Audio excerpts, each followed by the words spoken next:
Okay, first of all, I haven't been home in 18 months, and I haven't lived in St. Louis in 4 years. The one thing I noticed is all of you are grayer. What is going on? Everyone's aging. Slow down, please. And then I noticed one thing is missing. Where's the Marine Corps with the big bowl of alcohol? Where is it?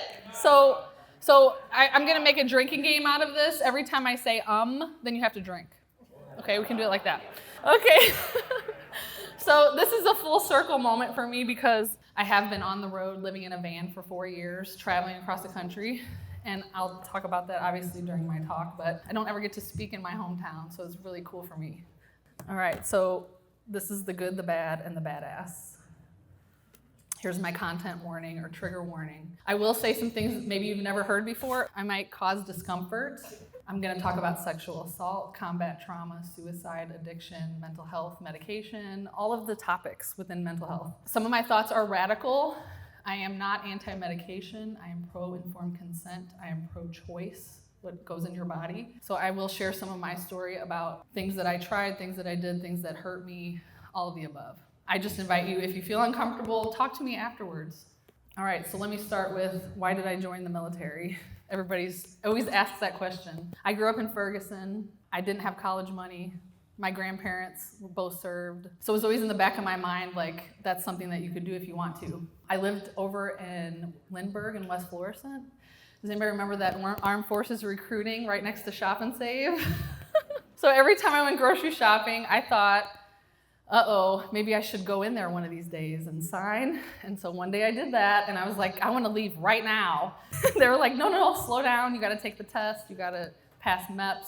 I got out right after graduating McClure. Everybody wants to know the high school. McClure. Anybody else go to McClure for real? Yes. Okay, cool. Awesome. But at the time, I was waiting tables at Holiday Inn, and I was going to St. Louis Community College, and I was like, I just don't want this for my life. This is too hard. I need something with meaning. I want to do something abroad. I was always an adventurous spirit. I would say nomad is in my blood. I don't like staying in one place ever. The military was a perfect fit for me. I excelled at my job. I made sergeant in 3.5 years. I was always getting sent to all the schools that nobody wanted to go to, and nobody wanted those additional duties. That was me. And then 2001 happened, we all know. I was in Washington, D.C. at a conference when the Twin Towers fell, and I knew immediately, just like the rest of you, we're going to war. Everybody knew that, who was serving at that time. It was not a secret. I deployed to Baghdad with 1st Armored Division on May 6, 2003. My dad's in the audience and my sister's in the audience, but I think they thought I was like sitting behind a desk and just sort of, like in a cute little uniform and playing on the computer maybe, but that's not what we were doing, as many of you know. I know the Department of Defense said no women are in combat. I don't know who wants to count combat as what, but you're driving through Baghdad, getting shot at. You guys all know this. So I was right in the middle of it with all of you, but not kicking down doors, obviously. This picture on the right, I don't know if it was all the shots, the anti-malarial drugs, the antibiotics. I don't know if it was bad water. I don't know. But I dropped down to 100 pounds. You could see all my bones. I was passing out. I had nosebleeds. I had fevers. And I was running convoys 3 times a week in that condition. And so I stood where those green tiers are, up there where the helicopters would land. And I looked at the sun over Baghdad, and I was like, I am not going to leave this place. I'm going to die. I'm either going to die from this illness that I have that they don't seem to care about, or I'm going to get shot by an RPG or something during a convoy, but I am definitely not ever going to see my family again. And I think that did something to me, obviously. Many in this room have experienced that, just like you're living on the razor's edge of life and death like every single day, and you're looking everywhere for danger, and it just rewires you. I think that is what post-traumatic stress is at its core. If you think about it, those things that we learned in combat to keep us alive, when you fly on an airplane and you land in the United States, all of a sudden they say that's post-traumatic stress. So when you're overseas and you're hypervigilant and you're awake and you can't sleep and you're on a startle, that stuff saves your life. But when you come back, you're all of a sudden disordered, which I think is a huge hypocrisy.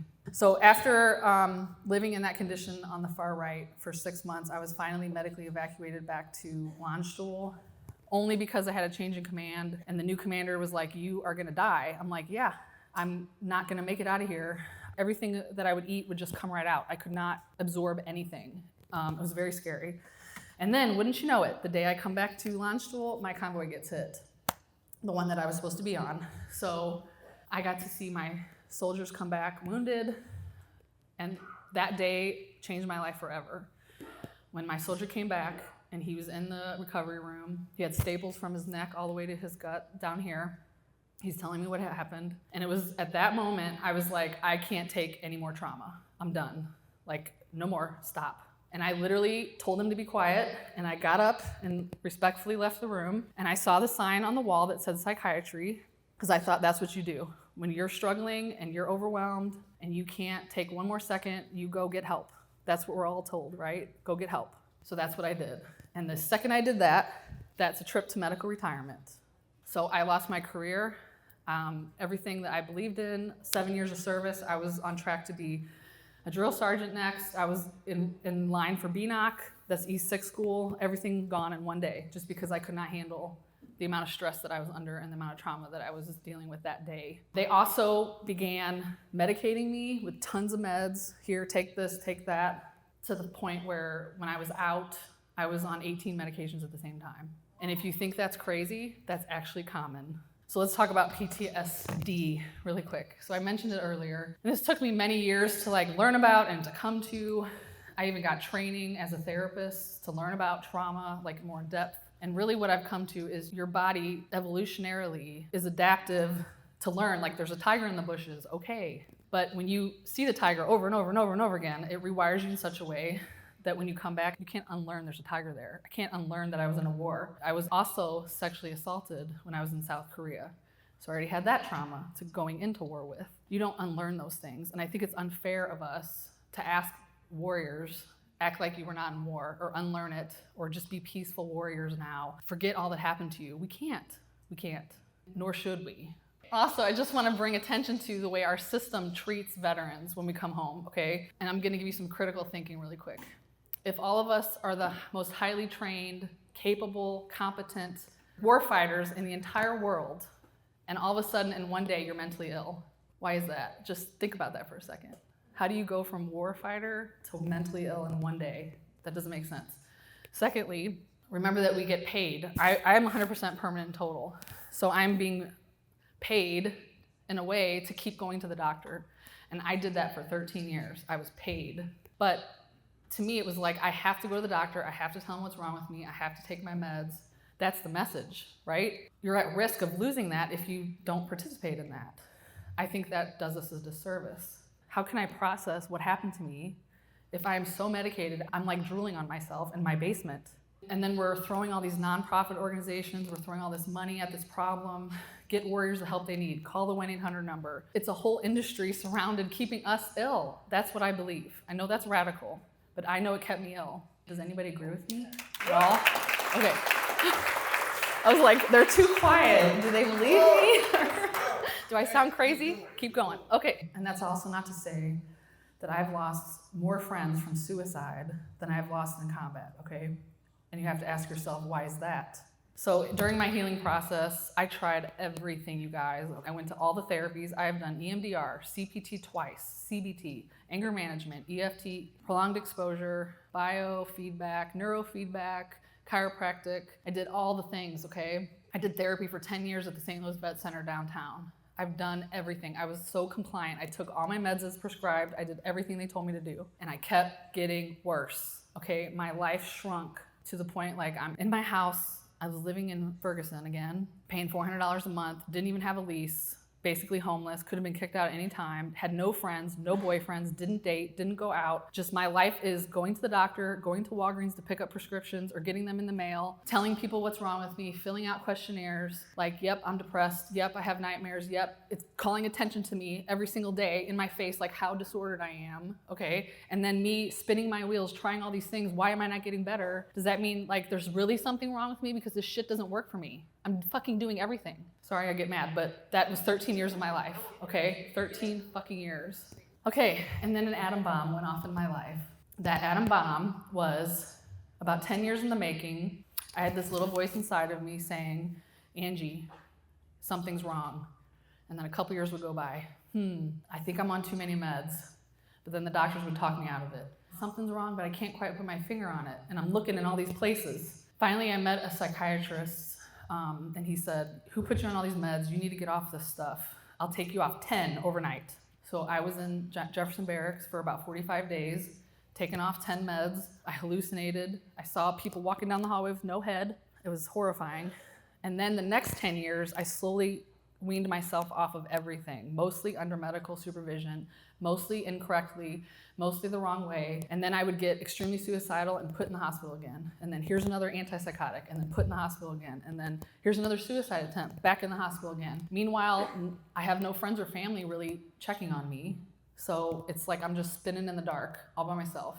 I'm sure people that knew me probably thought she's just a dysfunctional vet, just throw her away, she's making a paycheck, it's fine. That's just veterans. You know, that's probably what we do to our own friends. Oh, he's just a drunk. And then the very last drug was a benzodiazepine that's commonly prescribed to veterans with PTSD for anxiety. The VA gives out about 8 million 30-day prescriptions a year. Okay, I did this research. They don't give a shit. They don't think it's harmful. It increases veterans' risk of suicide 2.5 times. Okay, and they're giving them out today. There's probably people in this audience right now that are taking them. I'm not trying to scare you. I'm just saying how dangerous it is. So I got down to the very last drug, and I'm like, oh my gosh. And I don't even think I had a plan, like I want off everything. I was just trying to take less. And I was a statistics tutor at Washington University in St. Louis. I was extremely smart. I had a 4.0. I was kicking ass.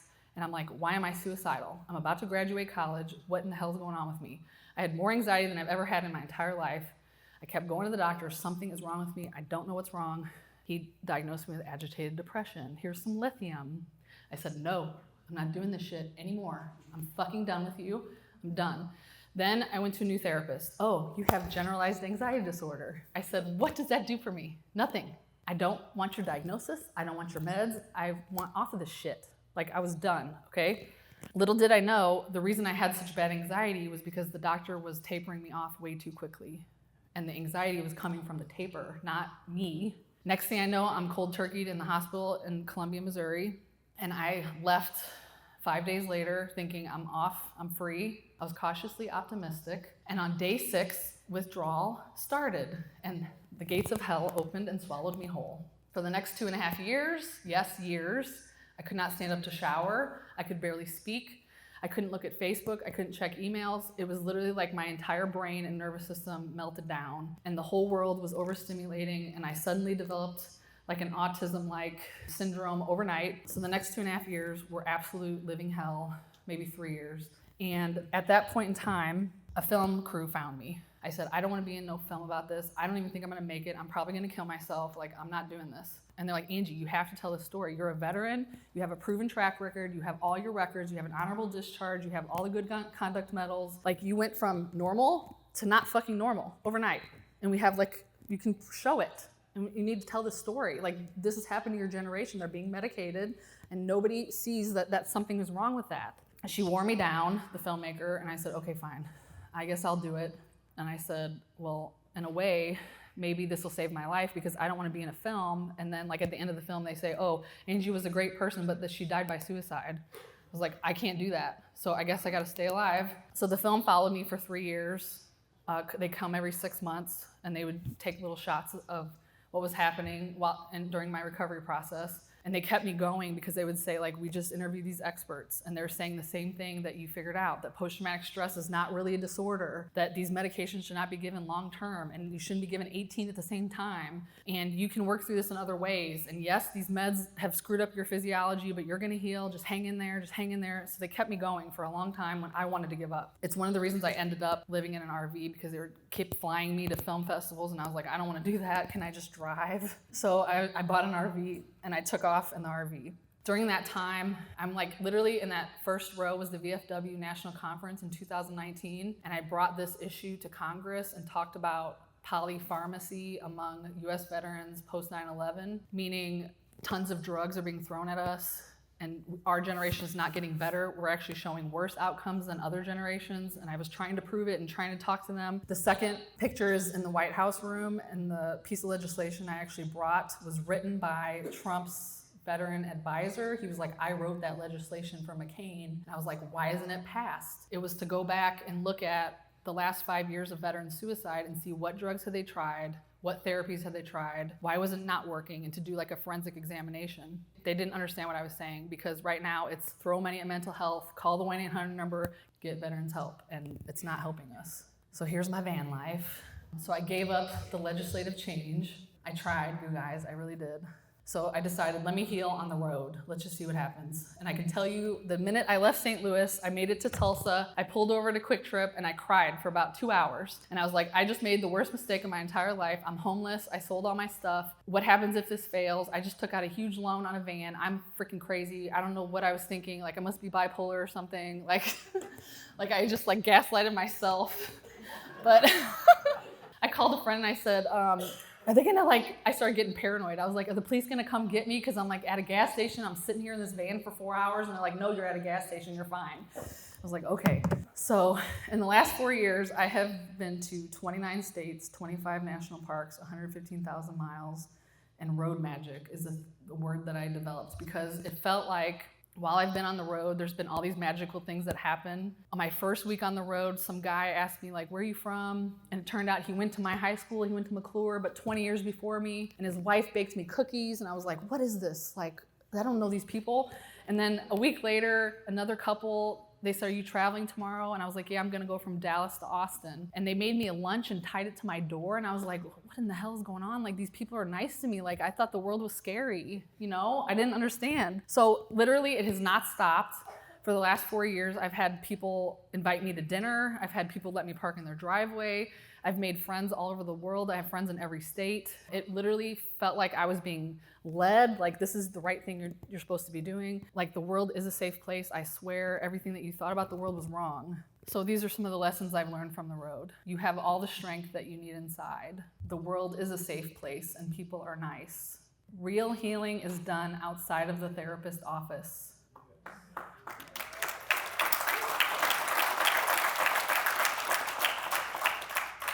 Feeling all of your feelings is what it means to be fully human.